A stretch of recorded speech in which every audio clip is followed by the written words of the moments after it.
Hi, everybody. This is Congressman Mike Levin. Thank you so much for joining me for another virtual town hall. And I'm so grateful that this is now our 118th town hall as we finish the 118th Congress. So it seems fitting as we wrap this Congress up. We do town halls in many different formats for all constituents who wish to attend, and I'm very grateful for those who've tuned in to this virtual town hall. We'll get to as many questions as we can, and I look forward to answering them. Really is a privilege to serve you, and I'm excited to continue that service in the new year as I begin my fourth term here in Washington, D.C. I just am so grateful for your vote of confidence in me and the work that we continue to do to serve our beautiful 49th Congressional District. In Washington, D.C., I'm working hard to lower costs, keep our communities safe, protect Social Security and Medicare, tackle the climate crisis, ensure veterans get the benefits they've earned, protect reproductive rights, and safeguard our democracy. I'll continue fighting for these priorities in our new term as your representative, and I remain committed as ever to delivering bipartisan results that improve your quality of life. Tonight, I'm going to provide some updates on my work and answer the questions that you may have. If I'm unable to get to your question, please message me by visiting my website at levin.house.gov. I want to start by outlining some priorities for 2025 that reflect the needs and challenges of our community. As I begin my fourth term in the new year, we face a lot of different challenges here and across the country that require Congress to work together across party lines. And I'm more dedicated than ever to finding bipartisan common ground wherever I can, while fighting extremism whenever I must. I'll continue to tackle the priorities that you bring to me, while seeking bipartisan solutions, always focused on delivering results. One of my top priorities is bringing down the cost of living. Inflation continues to be a top concern, and Californians' cost of living is stubbornly too high. We must bring down the costs of things like housing, electricity, fuel, food, and other everyday goods. I'm going to do all I can to support policies that create more affordable housing and hold companies accountable, particularly any company that seeks to price gouge consumers at the pump, at the supermarket, wherever it may be. I'll also keep a very close eye on whether our local utilities care more about increases to executive compensation than increases to your bill. I also want to do all I can to expand upon the successful sand replenishment efforts that we've been engaged in these last number of years. Since entering Congress in 2019, I've delivered over $40 million in federal funding for sand replenishment projects up and down our coast. These projects benefit the environment, boost the local economy and our local tourism, and protect the stability of coastal bluffs. I'm going to continue to fight to bring more sand and more stabilization to our precious coast and do all I can to ensure our communities are resilient in the face of erosion and sea level rise. Next, I'm going to do all I can to address the removal of spent nuclear fuel at San Onofre. That'll continue to be a top priority for me. The spent nuclear fuel that we have at San Onofre must be removed from there as quickly and safely as possible. And I'm happy to report that we've made quite a bit of progress. We've been able to secure roughly $150 million through the appropriations process for the Department of Energy to restart a consent-based storage program to initiate the safe removal and management of the nation's spent nuclear fuel. I've said many times that the spent fuel at San Onofre is the symptom of a greater national problem, which is we lack a place for the repository or for storage sites for spent fuel across the country. And while we're getting closer to getting that spent fuel out of San Onofre, a lot more work needs to be done, and I'm going to pursue the resources and the policies that we need until the job is done, and we're going to do it in a bipartisan manner. I'm also going to prioritize protecting our coastal rail corridor, which I think everybody knows faces constant threats that impact the safety and reliability of the corridor. Both the commercial, the passenger service always is at risk if we're not able to address these challenges along our coast. And I'm very committed to working on a bipartisan basis and through the House appropriations process and with the Department of Transportation on all of that. The corridor needs federal, state, and local cooperation on efforts to protect it for years to come. And I'm going to continue to engage stakeholders on these efforts and fight for new federal resources for corridor protection and resilience. One of the most important tasks of any member of Congress is to bring home federal resources for local projects that improve the quality of life for all residents. I'm very proud in my 6+ years to have now delivered over $1 billion in federal funding back into our great communities. And that's money for all sorts of projects to strengthen public safety, tackle homelessness, improve our roads, so much more. And I'm going to do everything I can to bring more federal funds to our communities so that your tax dollars are working for you, not staying here in Washington, D.C., and not being sent elsewhere throughout the country. So these are just some of the priorities that will guide my work in the next Congress. I look forward to updating you on the progress that we're making in the months and the years ahead. Finally, let me address one last thing, and that's Social Security and Medicare. And I want to be clear. We're hearing a lot of speculation about potential efforts to make changes to these programs, and I will fight any effort to make cuts to Social Security or Medicare, whether it's to raise the retirement age, whether to cut tax credits that were put in place. We must fight for our seniors. We must make sure that the social safety net remains intact for the millions and millions of people who rely upon it. And that's what I'm committed to doing. And I oppose any efforts, particularly for privatization. We know that that has been a priority, frankly, of some with the Project 2025 agenda, and we have to make sure it does not happen. And we've got to stand up for our seniors, and I will. Now let me answer some questions. We've got a bunch, and I'm going to start with Frida from Oceanside, who asked, are you going to support nuclear energy initiatives? Well, Frida, there does seem to be a resurgence of interest in nuclear energy.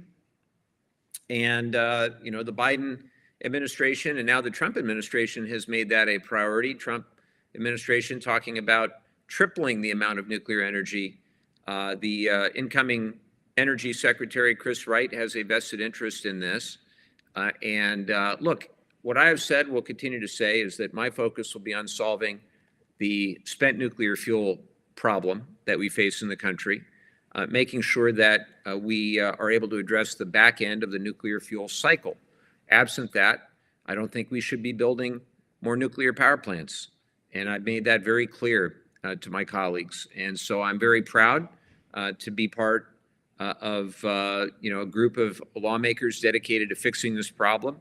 I'm the co-lead of the Spent Nuclear Fuel Solutions Caucus, along with my friend Republican Chuck Fleischmann from Tennessee. And we're going to do all we can to address the spent fuel sitting not only at San Onofre, but all across the country. There are 28 states that have spent fuel. I believe it's 53 sites at either closed or decommissioning nuclear power plants across the United States. So, I really believe that we shouldn't be building more until we've figured out how to address the spent fuel at the plants we've already got. I am also, I will mention, a big believer in innovation, and that includes things like nuclear fusion. I'm very interested to see the development of small modular reactor technology using, new and innovative methods that don't require the potential risk to public health and safety as the current fission plants do because of the production of spent nuclear fuel. The next question comes from Steve from Carlsbad. And Steve asks, the incoming administration has threatened to reduce VA benefits by millions. This will severely impact my life. What are you doing to address this issue? Well, thank you so much for that question, Steve. I will continue to do everything humanly possible to prevent veterans from losing their benefits, from losing the quality of health care that they deserve as well. And the reality is that there are those who would shift the VA towards privatization. We've got to fight those efforts. It's one thing to provide choice, particularly for those in rural communities or other parts of the country where they don't have access to a VA facility, but another entirely to try to privatize and profiteer from veterans' health care. I don't think that's right or responsible. The community care program makes up about a third of all VA health-related expenditures. That's up significantly from roughly 10% when choice was first put in place. And I do worry that if that number continues to increase and we go up to 50%, 60, 70%, that at some point the cost will be too high for the VA to bear. And that will be, unfortunately, something that has a directly negative impact on veterans who are just trying to get the best health care they can, and we owe it to them to do that. What I'll tell you is that we've been able to work in a bipartisan way on veterans' health care, veteran housing, homelessness, the GI Bill, transition assistance, workforce development, and so much else. And I'm very honored to have been part of the House Veterans Affairs Committee the past 6 years and to get 24 or so veterans bills signed into law, both by President Trump and by President Biden. Most recently, 3 of my bills were included in a larger veterans package, the Elizabeth Dole package that just passed the House a couple of days ago, and I hope is signed into law very soon. So that adds another 3 bills to help our veterans, and I'm very grateful for that continued work. Next question is from Hector from San Clemente, who asks, if we voted and passed daylight savings, why hasn't it been implemented? Well, Hector, this has been a topic that a lot of people have been asking about, and frankly, changing the clocks is sometimes a source of confusion and frustration. Every session of Congress, there's legislation that's introduced that stops us from changing our clocks, putting us on permanent daylight savings time. And back in 2022, a couple of years ago, the Senate did pass a bill that would have made daylight savings time permanent, but it died in the House. It was introduced again this year, and it also died in committee. President-elect Trump has indicated a desire to make daylight savings time permanent, and Marco Rubio, now going to be very likely our Secretary of State, has advocated for this. I'm going to keep an open mind on it. I have in my email inbox right now a couple of analyses on this very topic that I'm going to read very closely. I'm going to consult with my colleagues, and of course, I want to hear from you, our constituents, to hear what you think, both positive and negative, about whether we should make this change. And I don't pretend to be the expert on all subjects, this included, and so I'll be doing a lot of listening in the months ahead, and we'll see if it comes up. The next question, this is from Jose in Vista. Jose asks, what's your plan to protect our democracy from the Trump administration? Well, look, I think my objective will be, as I said at the beginning, to try to find common ground with my Republican friends and colleagues on issues whenever I can, but stand up to extremism whenever I must. And, towards the Trump administration and congressional Republicans, I will tell you, my focus first will be to deliver results for our district, to stand up for our constituents. But look, I am very concerned when I read about things like attacks on Social Security and Medicare, for example. I think it's very important that we're strategic in how we push back. I can tell you I am very concerned to see the settlement from ABC News. I think that is a very bad omen as we think about the role that a free and fair, independent press plays in the United States. So I'll just be watching very closely and carefully. And at the end of the day, I'll be trying to do all I can to stand up for our district and stand up for our institutions to whatever extent is necessary. But make no mistake, my commitment is to our constituents, standing up for health care, standing up for housing programs, standing up to make sure that children and military families have enough to eat. Those will be my key priorities in the next 2 years. And we just have to stay committed to representing our districts well, our communities well, and that's what I'll always try to do.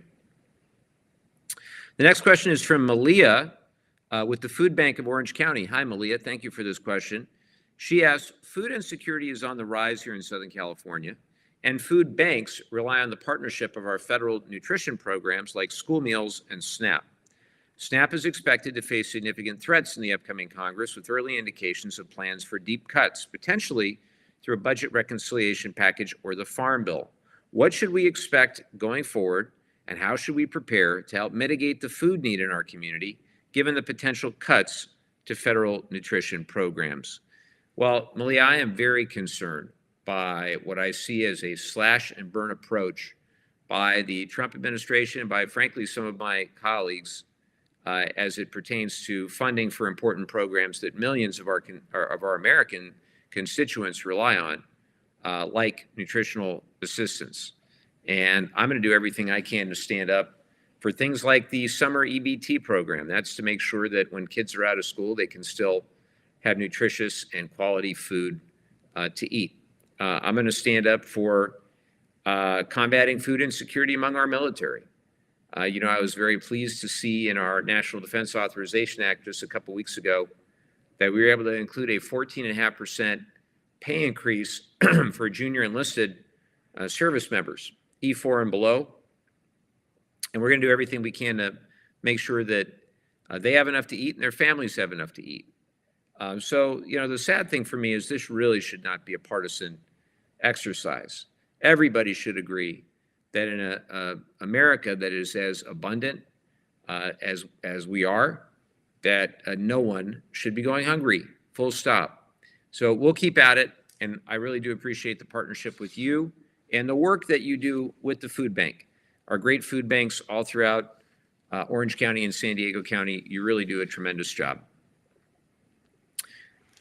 Next question is from Terry from Solana Beach. Terry asks, what can we reasonably expect Congress to accomplish in fixing our healthcare system over the next 2 years? What are you willing to sign up for? Well, Terry, what I'll tell you, I don't know about you, but I actually think that the Affordable Care Act is providing coverage to a whole lot of people, over 20 million people that didn't have health care previously, and we've got to do all we can to protect and expand the Affordable Care Act, not gut it. And I'm very concerned by those who would go after the Affordable Care Act. And the Trump administration, you may recall, did this the last go around when the late John McCain gave the thumbs down to discarding the Affordable Care Act. So I'm going to do everything I can to focus on protecting coverage for those with pre-existing conditions, making sure that younger adults under the age of 26 can remain on their parents' plan, making sure that we're not denying people coverage. At the same time, I'm very concerned about the continued discussion around reproductive rights. We've got to stand for women and stand for reproductive rights as much as possible. And it remains a question whether my colleagues across the aisle will try to advance a national abortion ban. If they do, we've got to do all we can to fight it with everything we can in the House and in the Senate. And then the other thing is we've got to renew the premium tax credits for those on the Affordable Care Act and in California, covered California. I saw statistics yesterday that if you're 60 years old and married, a married couple, 60 years old, making $80,000 a year, that your healthcare premiums could as much as quadruple without the credits from the American Rescue Plan, which is crazy, going from about $7,000 a year all the way up to nearly $27,000 a year. So we've got to do everything we can to recognize that our healthcare system does need a lot of help. People are paying too much money for lower quality care than in many other parts of the world. But I don't think the solution is to gut the Affordable Care Act, rather to make the fixes that we need to improve upon it and provide more quality and affordable health care for everyone that we can. Next is Valerie from Oceanside. Valerie says, or asks, I frankly have seen no change in the number of homeless individuals that are in my community, many of whom seem in great distress. Distress can create despair and can force people to do illegal things that they ordinarily would not consider, like stealing or breaking into residential properties like my own. Would you please explain to me in some detail how you're addressing this issue. Well, I'm trying to do everything I can with the jurisdiction that I have, Valerie. And, as an example, in Oceanside, I was able to secure $2.25 million for the first homeless shelter that Oceanside has had. And, it's provided services already to scores of veterans and children and victims of domestic violence. And I helped bring $2 million to build the Greenbrier Village in Oceanside. I just was there the other day and seeing that facility and how it's now housing people who've experienced homelessness and a number of veterans as well that are living there at Greenbrier Village. I have been laser focused on addressing veteran homelessness, I'll tell you. It's a persistent issue and a very sad issue to see a homeless veteran anywhere, and we should do all we can. I agree fully with President Trump when he said we need to eliminate all veterans' homelessness in the United States. So I'm certainly going to do that that objective in our district, in our community, to get to what they call functional zero veteran homelessness, just meaning that for every veteran that becomes unhoused, there's at least one housing unit for that veteran. Towards that end, we actually did get a pretty big win. I've been advocating for a number of years for housing and urban development to change the definition of income so that it does not include service-connected disabilities. Because what was happening was truly crazy. You'd have veterans who were disabled by virtue of their service in the military who were not qualifying for housing units designed for them, designed for disabled vets, because their disability counted as income and put them over the cap of eligibility for that very housing unit that, again, was designed for them. It's one of the dumbest things I think I've seen in my 6+ years in Congress. So we got HUD to change the rule. This was a big deal. We need to codify it, but we got HUD to change the rule. And now I hope this is going to help a whole lot more projects get built in a more cost-effective manner. And as I said, I was just out there at Greenbrier Village in Oceanside, and that's a great project and a model for a lot more that we can do in the community. In fact, I just had a call or a Zoom this past week with all the relevant folks from VA in the region and our housing folks across the district, and we're making progress. It's not as fast as I would like, but progress nonetheless on building more permanent supportive housing for our veterans. And we have around 100 homeless vets at least in our North County community, and we've got several more in South Orange County. So it's a persistent problem, one that will continue to be a very top priority for me for as long as I have the opportunity to serve. A couple other things I'll say, actually, while I'm on the topic of housing. One thing that we tried to do in the last Congress, we'll continue to try, is build more housing across the country, expand the low-income housing tax credit, try to work with our Republican colleagues if they're moving a tax bill. One of the things I'd like to see is dramatic expansion of the low-income housing tax credit to make it easier for these projects to be constructed. And we have a bill that my Republican friends will probably not go for, but nonetheless I think is important, which is called the End Hedge Fund Control of American Homes Act. And that imposes a new deterrence for institutional investors from acquiring and owning single-family homes. And look, I know many homeowners who want to sell their homes, particularly older homeowners that want to sell, want to downsize, but they feel stuck because of the capital gains tax. And that's where we also need the More Homes on the Market Act to increase the tax exclusion for the sale of a primary residence. Next question is from Gregory in Solana Beach. Gregory asks, are you going to support the new administration's policies on deportation of criminal or illegal immigrants, or are you going to use California taxpayers' money to fight this issue? Well, I want to be very clear about this, and thank you, Gregory, for the question. Number one, I support order at the border, strong border security. It's so critically important. Number two, I think that any criminal, anyone who's not contributing positively to our society, to our economy, should be, the ones that are deported, to the extent that Trump is trying to do mass deportation for people who are here and contributing positively to our society, to our economy. No, I would not include them in that deportation strategy. Mass deportation does not mean border security. Those are two different concepts, and I hope we can get back to the negotiating table as we were earlier this year on a bipartisan, bicameral border security deal, because we do, as I said, need order at the border. And the numbers, I was just with the Border Patrol last week, the numbers are much better than they were before the executive action on asylum this past June. And I try to get down to the border at least once a quarter, and I can tell you that things have improved significantly. I worry about our spreading the Border Patrol too thin. If they, wind up doing a lot of what the president wants to carry out, I do worry that it is going to spread the Border Patrol too thin, and so I'll be watching that as well. And sorry, the lights went out here in my office. That's what I get for having an energy efficient office. There we go. Turn back on. Next question is from Ann in Ladera Ranch. Ann asks, Republicans are talking a lot about what they plan to do with Social Security. Realistically, do you think our benefits we receive now will be reduced or even eliminated? Well, not if I have anything to do with it, Ann. I can tell you I'm going to fight like crazy to make sure that we do not reduce or eliminate benefits for those who need Social Security.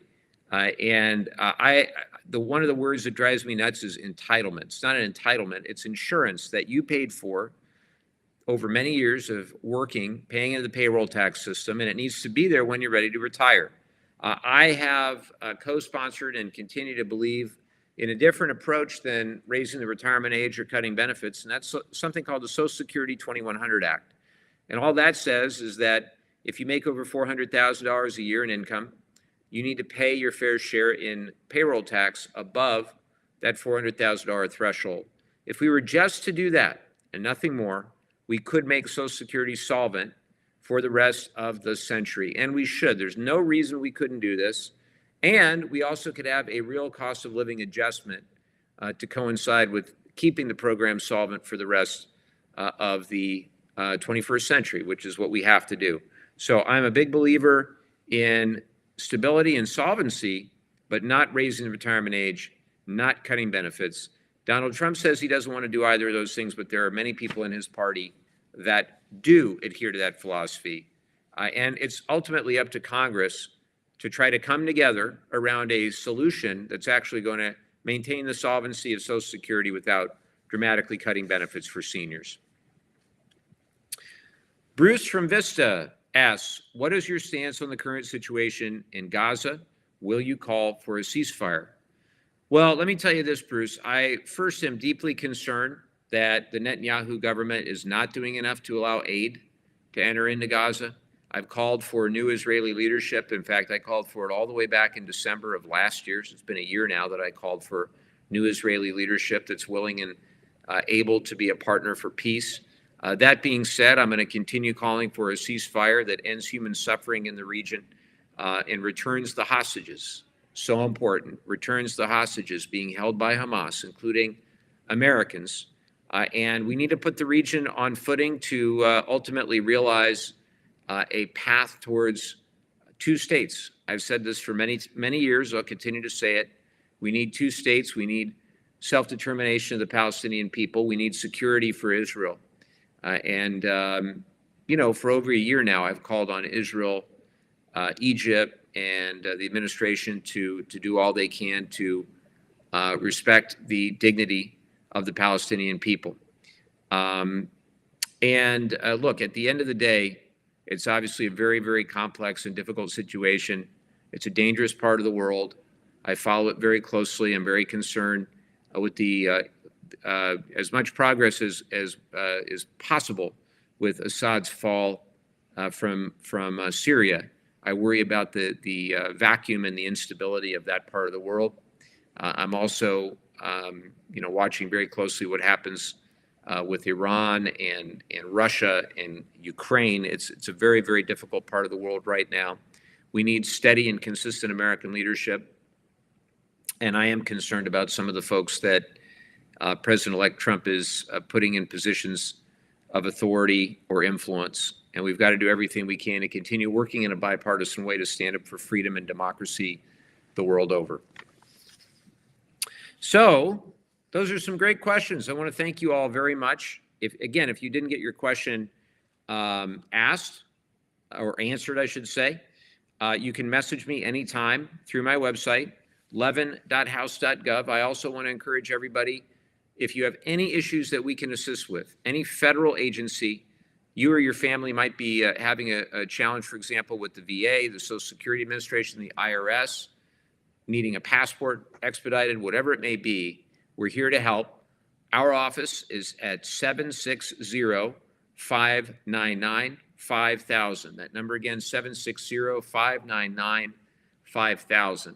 And lastly, from my family to yours, I just want to wish you a very safe and happy and healthy holiday season. And I hope to see you very soon in the community. Take care.